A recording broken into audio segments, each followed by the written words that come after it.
My name is Mike, by the way, and I want to say a couple things. When you were talking about statistics class, when I was in graduate school for statistics, it was the last class I had to take. So I went through a counseling and human services department at Villanova, and I dreaded the class because I dreaded the professor. Until finally one day somebody sat down with me in the middle of the semester and said, if you want to do really well in statistics, you have to think of statistics as a language.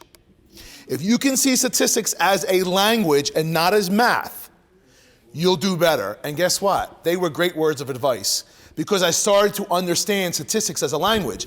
And you're going to probably say, I don't know what this is going to do for me in my professional career. It's going to do a lot. Because when you work for someone hands you a professional journal article and says to you, give me your opinion on this professional journal article, and it's using statistics, you want to make sure that you have that underneath your belt. And so I have to tell you, I'm very impressed with Rowan and what you offer. Oh my God, all the different things on there. I agree with the Writing Center. As a teacher and as a founder of a school, we're a private school, by the way, not a charter school. When I'm writing memos and letters to donors and it's going to make a difference between a $10,000 donation and a $100,000 donation, I have to make sure my writing is on par because they watch everything. So I just want to tell you that all the resources that you have, I'm a graduate of LaSalle and Villanova Graduate School and St. Charles Seminary, and I have many lives that really combine human services and what you're doing. So I want to start off by just saying this. I'm Middle Eastern, I'm Lebanese, and I'm Italian. And we have a Lebanese proverb that says this. It says, stand up for the teacher could have been a prophet. Stand up for the teacher could have been a prophet. You, my friends, in the human services area are a prophet. You're like the teacher. You are, in so many ways, saying that you're giving yourself to others. So all of you in this room have decided to forgo all the fancy things of a corporate job and have now decided to be that prophet.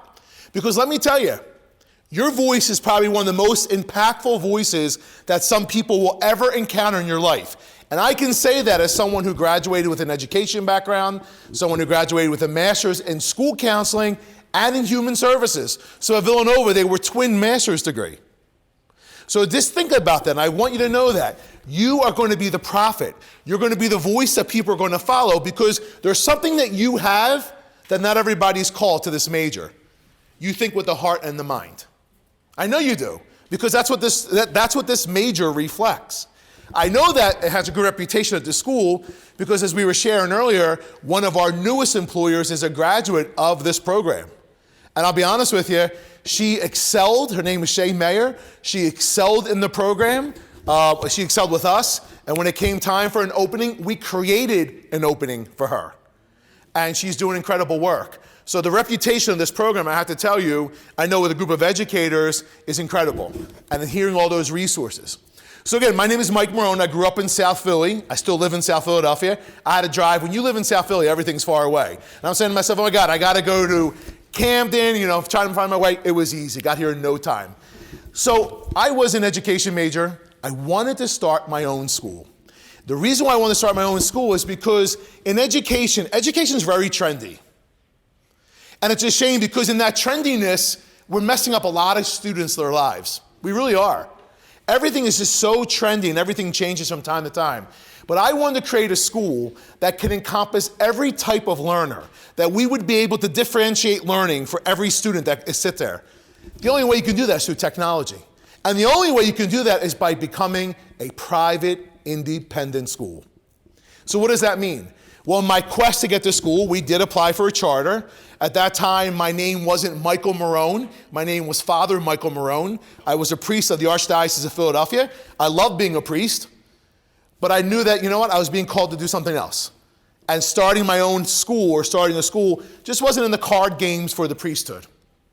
That's fine. I left, and my desire was to get the school open. Now, let me say this. When you want to start a private school, everything's great. We gathered a group of people who are human service people, counselors, psychologists, professors who taught in human services departments at Villanova, at LaSalle University, because no one has a better understanding of the psychic of a person. And when you think about us, there's 4 major components to us. The way we think, feel, and behave wrapped in with our spirituality. We get it. And your job, no matter what you do in the human services, is always going to talk to one of those areas of a person. And so as we were getting the school started, we had all the great ideas, what it was going to look like. We wanted to be in Kensington, which we now have just moved 1.5 miles away from our original site. We wanted to be in Kensington. We wanted to serve an underprivileged community of people who don't have options. Who really, it's dictated where they should go and where they shouldn't go. But we wanted to provide an option. And so I got a group of people, but there's one thing when you start a private school. Education is not only trendy, but education's very expensive. And everybody's like, oh my God, Mike, this is a great idea. We're with you 100%. And I'm like, okay, write the check. We'll get started and come back to us. Because no one wants to come in on the ground up in most cases and give you that money. And we're a private school. So our funding comes with us. I don't have charter money. I don't get money from all these different agencies. We're a private school that has to be funded by private donations. In the state of Pennsylvania, we're very lucky. And this is the only thing I have to say bad about the state of New Jersey, besides the taxes are a lot higher. But this is one of the things I have to say, like, we have a tax credit program. Businesses and individuals who pay so much money in their Pennsylvania taxes can redirect their tax dollars to give to education. So who are some of our supporters? Meek Mill, Sixers, Michael Rubin, Blue Cross, Customers Bank, Beneficial Bank, you name it. And those folks support the education of our students at our school. Because I really believe, as an educator, the money follows the student. The money follows the student. And so if people are not satisfied, they should be able to have an option and not have to sweat about paying for that. And that's what we did at Liguori Academy. We individualized and personalized the learning experience for our students. But the most crucial part of an educational system like that, when you exist in an area like Kensington, is you need the supportive services. Who are the supportive services? It's you. I see the other minors you can take in psychology, sociology, anthropology, all those different areas, but it's your human service background. Just saying you guys just can't cut class. Come on, you can cut class. I'm only kidding. I don't want to get them in trouble. Okay. Oh, there you go. Okay. Professor, I'm sorry. I didn't mean to tell them to cut your class. Okay, I was only kidding. Who am I? I would never, but when you think about it, when I think about the beat of our school, it's not just the teachers in the classroom, because teachers in the classroom are exceptional. So when you come to teach with us at Liguori Academy, the whole idea of the educational platform is different. Students come to us, they come from a variety of backgrounds. The minute they come in, we assess where they are on a math and reading level. Because no matter what school, I don't care if you're at the best charter school, you're at the best academy, on the main line, anywhere, I don't care what school you're in. Oh, look at that. That's, maybe somebody hit the, thank you, there you go. And then he said light, right? No matter what we do in the school, when we look at the student, and so our model is very, very non-traditional. So online is a program called Ingenuity. Ingenuity is an online textbook. We're not an online school, we're not a cyber school. The online, the students, that's their textbook, that's where all their end of the chapter. There you go again. Maybe it's a message from God, I don't know, right? Maybe you guys need a day off. So with the students, their textbook and their coursework is online. However, when they come to class, the 5 days out of a week, the teachers 3 days do instruction, and the other 2 days, they're taking the data from the online system with the students, the online programs that they're doing, the projects, and the teachers have this data that's just aggregated for them. And it shows where the students are having their most challenge or their most difficulty, so that when the teacher comes back in to teach them, he or she knows how to direct their instruction. So we're able to accommodate the needs of all of our students. So for example, if I'm teaching my 3 days, the other 2 days the students are working online, I'm getting that data from online, and that's helping me to decide what kind of project, what kind of assessment, where are my students having their weak points, where are my students having their strengths, what group of students can move then on to the next part. And we also, we offer dual enrollment. We say we're also a college and career-ready school. So every student from the time they come in as a freshman to the time they graduate are enrolled in a post-secondary class. And in that class are 4 post-secondary counselors. Now, are they teachers? No. Are they school counselors? No. They're people like you who are human services. Do you understand how important your major is? Those counselors that work with our students on their post-secondary plan are crucial. They give our students hope. They are preparing our students for what's next. So for example, the one student we have from here, Shay Mayer, she's in charge of our internship program. So she goes to the freshmen and said, look, you want to go out on an internship when you're a junior and senior, these are the things you need to do. We assess their math scores. We look at their reading scores. We want to make sure that we're closing the gap. Every school, and I just keep on reading the statistics over and over, we're going to be years as a result of COVID and things that are happening in our school, we're going to be years behind on the reading curve. It's really scary. It's absolutely scary. I don't think any of us really realize this little tsunami that's coming. Now, the teachers can only do so much. You're the other parts of that picture. When I look at Liguori Academy and look at our students post-COVID, we came back with a lot of traumas. A lot of traumas. Kids who were not eating properly, who were not being looked after, kids who are being bounced around. You know, there's that definition, I don't know if you covered this, McKinney-Vento definition, the federal definition of what it means for a student to be homeless. A lot of people say, oh, homeless means that they're out in the street. No, it doesn't mean they're out in the street. It means that every night they couch dive. They're at a different house. The number of students who qualify, DHS in the city of Philadelphia, try and call them on a case. First of all, watch how long you have to wait on the phone. And then when you have child hotline, God forbid, we've had a situation where a student was suicidal and would not leave school a couple weeks ago, locked herself into the bathroom, her eyelash fell off. It sounds like a joke when I tell people that, but her eyelash is her identity. And she locked herself into the bathroom, and trying to get child crisis line to come was hours of a wait to the evening. You're needed. You're needed because with you comes a heart and intellect, and you are there to support us. In education, I don't know what I'd do without the supports. They're crucial. So that's why when we pay at Liguori Academy, you know, again, we're a private school, we're privately funded. We have a network of big donors, thank God, who really believe in the mission of the school. But when we do our budget, I always make sure as much as budget for the teacher is as much as budgeted for our people in human services. A lot of times when I was studying to become a teacher, people say, why do you want to do that? You're not going to get paid any money. If I had $1 for every time somebody said that about that and my counseling degree, well, guess what? I'm doing it because it's a vocation. It's a calling because not everybody's called to it. And I can see that in education as a president of a high school. At our school, we have two programs. We have a private school that is 9 through 12, and we have what we call accelerated learning. So every state is responsible for a student until the age of 21. Some states it may be a little younger than 21, and some states it may be older than 21. So what does that mean? If a student drops out of Catholic school, Islamic school, Jewish school, public school, charter school, that state is responsible for the education of that student. What happens as they get older, they become overaged and not enough credits. So you cannot take, for example, we have a student who ran away from home, and you know, sex trafficking is very big in Kensington. And I think a lot of people don't understand that as well. It's luring somebody in with all the fancies of life and where the person becomes so dependent and brainwashed that they're not able to exit. And so with the students like that we've had encountered who, they're too old now. They're 19 years old. They have enough credits to get them by not even their freshman year. So what do? They go to the school district of Philadelphia. There's 10 of us in the network, and they could pick a school that they want to come to as long as they're finished within a 2.5 year time. And then also they have to have a post-secondary plan. So they cannot graduate unless they have a post-secondary plan in place for them from where they go. It's also a little crazy because they require some of those students to take the Keystones. Once you met, and that's the end of the year test for graduation. Once you start mentioning that to kids, they close down and they leave.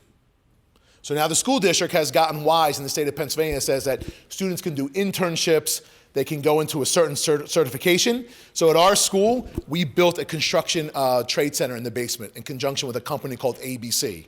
They're like a conglomeration of a bunch of contractors.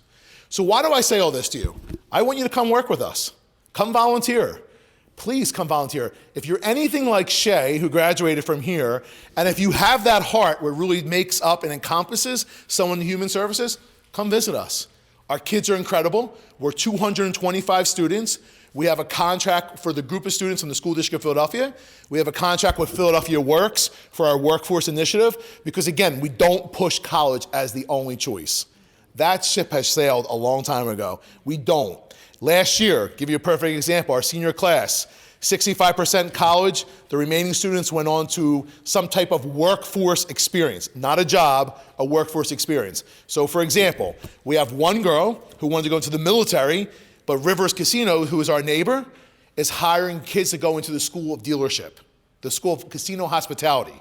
It's a 6-week program. She passed a 6-week test, the program. She started off making, I think it was 49, now she's up to 50,000 a year as a dealer, a 401k. So I said, please don't come to recruit anymore. I don't want to lose my teachers. They're going to see that opportunity. It's a good part-time job. And then they get $5,000 a year to go back to school. So she's taking full advantage of it. She's going back to school, Manor Junior College. She's making great money and picking the shift. And she's collecting on a 401k. When I was 19 years old, I had no idea what a 401k or an IRA was. Now, when you go into the priesthood, you kind of give all that up. So I just started a couple years ago building it up, and I know I have years ahead of me to catch up. That's an example. We have another student who wanted to become an auto mechanic. We went to the neighborhood. He excelled on his internship. They hired him full time. We have a student who started at Temple in the real estate program, completed his courses, and he's now working for one of our corporate partners. And we have another student who graduated, which God bless him, because I think it's one of the most difficult jobs. He's an IT recruiter. He's being trained for that. That's a job that I couldn't do. It probably give me a lot of anxiety. See, the Lebanese and the Italian part, I'm very anxiety. Not only do we eat well, but we have a lot of anxiety, all right? My point is, all this can only come to fruition with people in your background. Do you understand? You're it. You're it. And I want to keep on telling you, because I don't want you to get discouraged, because as the world starts to change and we start to hit some financial difficulties in the world, you're going to be more needed in your field than anybody. I heard that you're going to have nonprofit and government job fair. Take advantage of everything. Look and take every piece of paper. Do every kind of interview. But do one thing. There's a reason why you sit here, like I said earlier. Just be yourself. Like I used to always say, and I taught Catholic school, be the person God made you to be and be it well. Don't be anybody else. Because again, you're here for a reason. So I thank you for the opportunity. I think this program is absolutely, as an adjunct professor at LaSalle University, hearing all the different things that you offer here, this university is absolutely, I'm telling you, it's incredible that you can get help, and don't be afraid. I think the biggest losers in any career are the people who cannot ask for help, because you're afraid it's a sign of weakness. It's actually the biggest sign of strength. When I think of Shay, when we brought Shay on, Shay had a lot of questions. She was nervous. She was only a certain age difference between the kids in high school who were seniors in high school, and in the one program, our kids are there, they're 21. And Shay was very nervous, but just by being herself, she has settled in, and because of her experience here and what she's learned, and because of her brain, and because of her heart, she does exceptionally well. And she didn't start off on a starting salary of a teacher, too, I can tell you that. Because I think, again, your background is absolutely incredible. There are groups of organizations that are looking to fund you for a partner. For example, we deal with a couple foundations that will take people with a human service background and will give you a grant to hire them for 3 years because they know the value you bring to the table. You need to know that from somebody who's in the trenches in the school. I can tell you that right now. You're a commodity. All right? So, Liguori Academy, we're located in Port Richmond. We moved from Kensington. Have you ever been to Philadelphia and you went to Stock's Bakery? I don't know how many, or Burns' Tavern, like they're the famous, or if you go to Fishtown, to all the bars, we're walking distance from Fishtown bars. We're walking distance from K&A. We're stuck in between, which is good because we represent all the communities, most importantly the 19125 and the 19134, the two most impoverished zip codes in that neighborhood are where our students come from. Okay? You have any questions? Can I tell you anything or explain anything to you about the school? Yes? You said it's private, do students have to pay a certain tuition to be there? Very good. We do have a tuition, and the tuition is extremely expensive. The tuition is anywhere between $15,000 to $20,000. I think the bigger question is, what do our kids pay? $50 to $100 a month. Okay. So we do that because the tax credit program. So in the state of Pennsylvania, again, in their good wisdom, they're like, you know what? Your taxes can go 3 places in the state of Pennsylvania. To pipeline the prison, welfare, to increase the amount of money, or it can go to any kind of traditional other supports, or it can come to a high school that will prevent hopefully all 3 of those. And so we are in tax credit season. I call this deer season because we have from now to December 31st to get as many people signed up for the program. Last year, we were very successful with over $5 million that we raised in the program. And so that money, it's used specifically for students, for tuition assistance. But my goal in starting this high school was never turn anyone down because they couldn't afford it. Never, never, never, never, never, never won't happen. It won't, as long as I'm in charge, which I am, as long as I sign everybody's, it will never happen. Everybody has an opportunity, and we're very good at accepting the kids that we have. There's some students we can't because we don't have the resources. Like when you look at special education, we have a special education director, but we're not able to take certain things in special education, like students who have really severe social and emotional, because that involves a different type of education that wouldn't be fair for a kid to come to our school. But we can take the students who come to us who are so below in their reading level, so below in their math, or they're really challenged with some moderate special education, because again, we got to make it fair. We got to make it fair, and as much as we had a waiting list this year, the worst thing in the world is to turn somebody away and say no. It kills me, but we're finding ways to get them in. Trust me. I'm finagling a couple of things there. Yep. Yes. To piggyback off what you just said, you can't really teach those children that have those IEP developmental issues. Do you think about branching out to kind of funding to get that so that you can not Right. people's children? We probably will. That is something that we're looking at. So right now, where we are, so we are 7 years since we opened our doors, and one of the healthiest things that we did was a year and a half ago, we did strategic planning. So usually strategic planning happens in an organization when they're like 10 or years more. But for me, for us to grow properly and identify the rocks that were in our way, to identify the pathway we need to go to, we did strategic planning, and that's part of our growth plan that we're looking at now.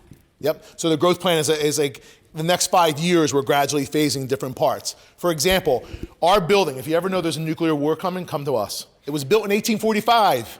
1845, oh my God. Talk about putting money in the internet and all that kind of stuff. 1845 was an old Catholic grade school, and it is haunted. It is definitely haunted, which scares the kids. It is 100% haunted. So if you want to come and experience that, I can tell you where in the building. We're stuck between two cemeteries. It's a big building. The fourth floor was an old Shakespeare theater.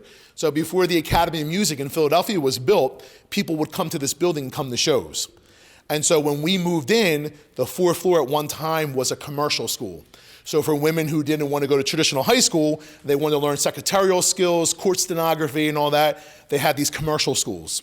Well, they closed the commercial school, the upstairs sat empty, and we came through one day and we're on a tour and kind of poked up at the ceiling, and there was like this balcony and the ceiling that went all the way up. And I was dying to get it demoed. So finally, my training as a Catholic priest taught me how to beg. I'm not afraid to ask. Because you know what? I'm not asking for me, I'm asking for a kid. And when you ask somebody for a donation, remember this, it's like you go to a car dealership. I know you want to buy a car. I'm just going to show you what car you want to get. So my job is to show you, I know you're going to donate money, but I'm going to tell you why you're going to donate it to us and we're the better choice, right? So we got money and we actually demoed it and we opened up our fourth floor. Well, supposedly that's where our ghost is. She's not happy. They say it's a lady. They know. The story goes down from generations. But come one day and just come and see it, all right? Maybe I'm just trying to entice you, I'll be honest with you, I would be honored to have some of you as students. I would be honored. If I had to do it myself to be your supervisor for it, there's people in the building, I would be honored. Because I saw and I understand this program. And so it's an honor for me to be here. Anything else? Yes. Are there certain ways that you get involved in the community, like outreach programs? Yes, absolutely. We're involved. So the first thing I did was we paired up with, there's a gentleman in Philadelphia, his name is Jeffrey Orleans. He was one of the biggest builders in New Jersey and Philadelphia, Jeff Orleans. You couldn't get any bigger than Jeff Orleans back in the day. He's still a successful businessman. And one day he sat down with me and he said to me, if you want to get the school started right, pair up and partner with community organizations. You can't do this by yourself. You got to pair up. So the minute we got into Kensington, we paired up. Rock Ministries, which is a famous boxing underneath the L. Impact Services, which provides the most services to the people in the neighborhood. Hispanic Services. We just got involved with all different organizations. But now we're also to the other point where our kids do service in the neighborhoods too. But we're very careful about what we pick because some of them, I don't want them to feel uncomfortable doing a service in the area where they're coming from. Because, I'll be honest with you, we spoil them to a certain extent, and we're always looking out for them. But one of the things that's spoiling them, and my thing is this, I know as a good Christian, others is first, I'm second. That's altruistic way of living. I mean, that's just the way it is. And what we're training our kids for, we develop characteristics and values of Liguori education. And we did this from the ground up. And one of them is service. Others come first. And beating that into their heads. And I'll be honest, there's something about a group of kids who all live in a neighborhood where they know it's tough.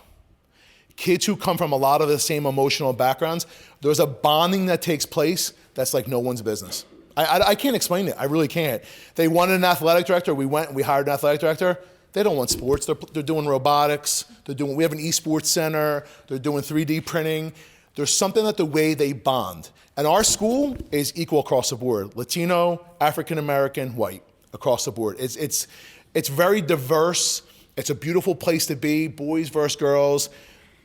Girls are tough. I told all girls at one time, that's why I lost my hair there. You know what I mean? I taught at St. Hubert High School. Girls are tough, but you know what? Our kids get along. And we have a zero tolerance for anything bullying. People are paying for their tuition. They know it. One thing about a bullying, there's no second day. That's it. Once there's a bullying situation, you're out. And I'll make you go outside and I'll make you wait for the bus by yourself and you can take the bus home. And that's the way it goes. Sorry, you make this a big agreement when you come there because we have, to the point of tuition, we have people who are investing in you and want to see you grow. And I think a lot goes into what we do with our students. You know, I mean, of course, we weigh the option. I don't want to think, we just got a kid and say, go out, kick out in the street. But we weigh the options with the kids. And the accelerated learning program, it's different. There are students who are a lot maturer. They're 15 to 21. Some of them have been incarcerated. Some of them are girls who have had multiple children. You know, they're boys who are fathers of children. During COVID, it really the school district forced us to close those programs and have it be virtual, which was the biggest mistake because they went out and they got jobs. And those jobs are $15, $16 an hour, $17 an hour. So now we're competing with them for their education. And the school district of Philadelphia had to keep 125 students on that roll, and it's very challenging. And we're seeing a lot of issues that happen at home. We're seeing a lot. It's. Yeah, I'm sorry. I know I'm going too long. Go ahead. What type of internships do you offer? Sure. So if you came and did an internship at Liguori Academy, the workforce program, you could work with the workforce. You could work with the school counselor. You could work with the teachers. You could work in the admissions department, how to do the interviewing process for students coming in. You could work side by side if you want with the teacher, just to be in the classroom and maybe offer supports. To be honest with you, I would want to know what you would want to do, and then we can fit that into what we do at the school. Okay? Well, thank you very much, and you're always welcome to come and visit, okay?